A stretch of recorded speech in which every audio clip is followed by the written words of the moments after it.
Trump Department of Justice called out for humiliating defeat. A federal judge has dismissed indictments against former FBI Director James Comey and New York Attorney General Letitia James, delivering what one former prosecutor called a humiliating defeat for President Donald Trump's Justice Department. The ruling came after Judge Cameron McGowan. Curry found that Trump's handpicked prosecutor, Lindsay Halligan, was unlawfully appointed as interim U.S. Attorney for the Eastern District of Virginia. On CNN's Inside Politics, former D.C. prosecutor Elise Adamson criticized the Trump DOJ for multiple procedural missteps. She called the case a choose-your-own-adventure of procedural errors. Adamson said the case was practically doomed from the start. This was a huge one.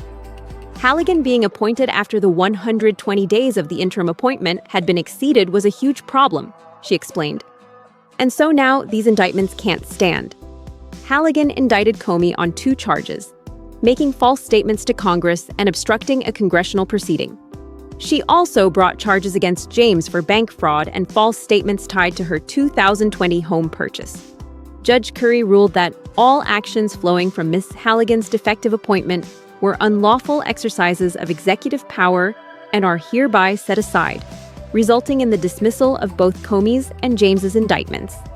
Adamson noted similar procedural disputes in Trump's classified documents case, where he pleaded not guilty to 40 counts. That lawsuit was ultimately dismissed. Usually, DOJ follows proper process and procedure, Adamson said.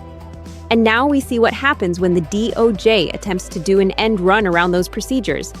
The cases have now been dismissed and probably delivered a humiliating defeat to the Trump administration.